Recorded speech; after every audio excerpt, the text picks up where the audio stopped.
Hi guys, today we're talking about adding decimals. We're going to be using place value strategies, and we're going to talk about how those place value strategies relate to our written algorithm for adding that we are used to using. In our first problem in lesson 9, module 1, it asks us to add 2/10 and 6/10. It's really important to listen for that unit name. We're using the same unit. And if I was to think about these on a decimal place value chart, 2/10 and 6/10, and to me, I like looking at this better. This is a little more intimidating. This is a little more mathematical and scary, but this says 2 and 6 really, right? We have the same unit. We're adding like units. It'd be like adding apples to apples, oranges to oranges. So we're not having to convert or change or unbundle anything. And this is very simply 2/10 plus 6/10 is 8/10. And my students know that 8/10, if you wrote that on a place value chart, the number 8 would be in the tenths place. We would have no ones, and that's what it would look like. All right, the next problem that we're going to get into asks us to add a number with 2/10 and 5/1000. And I've modeled it here with place value dis on the place value chart. 2/10 and 5/1000. So 2/10 plus 5/1000. And then we're going to be adding to that 6/100. All right, so we're going to be adding to that 6/100. Now, hopefully, this place value chart is going to help us to understand how to write this over here and how to think about it over here. I see that I have a 2 in the tenths place. So let's model this. A 2 in the tenths place. I have nothing in my hundredths place, but that doesn't mean I just go ahead and write a 5. I need that place holding 0 to keep my thousandths in the thousandths place. And to that, I'm going to add what? I'm going to add 6/100. But the question is, how am I going to add 6/100 to that number?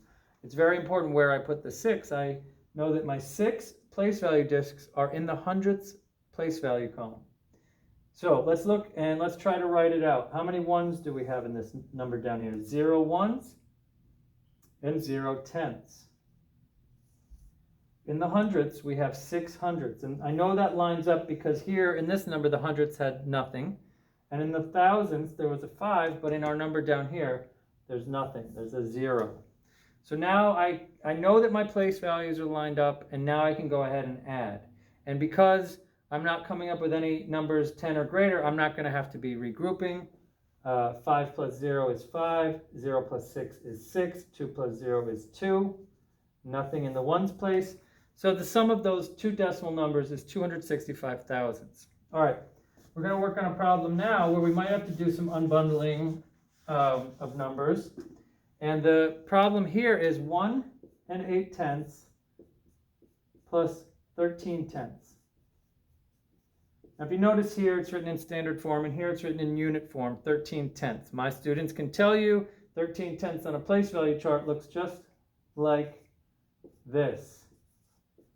All right, but I want to start by showing 1.8 plus 13/10. I don't know if I even have enough place value discs to show that, but 13/10. 1, 2, 3, 4, 5, 6, 7, 8, 9, 10, 11, 12. There's 13/10. 13/10 is getting awfully crowded in there. And there's a reason why we can do this more efficiently. We don't want to have 13.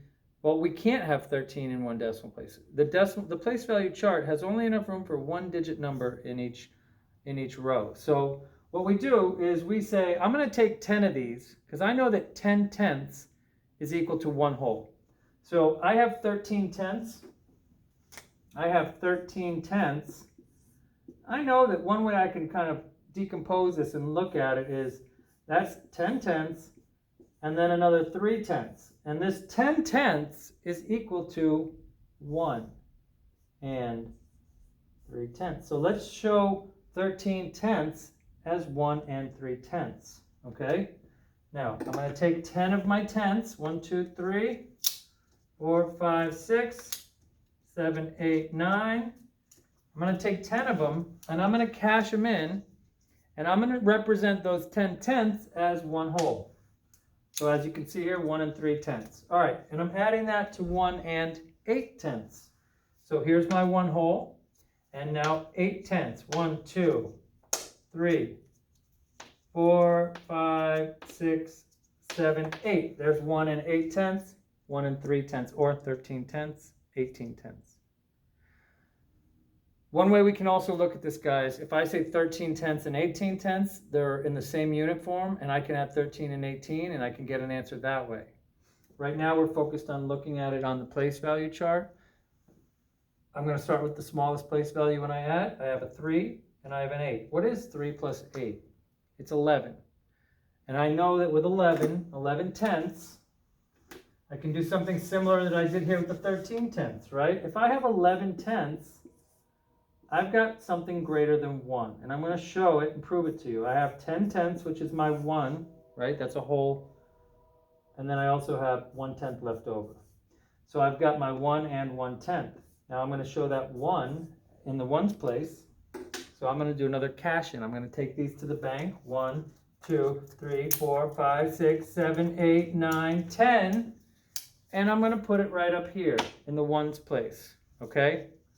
Now I've got 1, 2, 3 in the ones place and only 1/10 left. Think about how many tenths we had to start off, but we cashed those in. All right, it clears things up for us, it organizes it better, and it makes the math simpler for us. All right, easy addition, 3 1/10.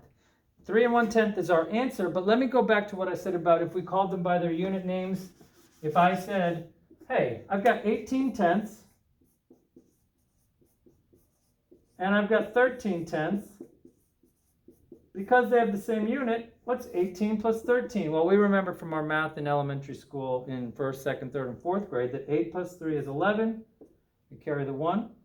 And then we have our 3 right here, 31 tenths. Now, my students could tell you 31 tenths looks like that because it ends in the tenths place, and the 3 is in the ones place. Speaking of my students, I want to give a shout out to some of my students who did a great job on Friday. Jaden Hernandez, Mabel, John Ziel, Denise, Louis, Carlos, Carolyn Hernandez. I'm missing a few, but I'm sure that I'll get to you guys in the next few videos. Keep up the good work, and you guys are YouTube famous now. All right. Great job, guys. I'll see you tomorrow.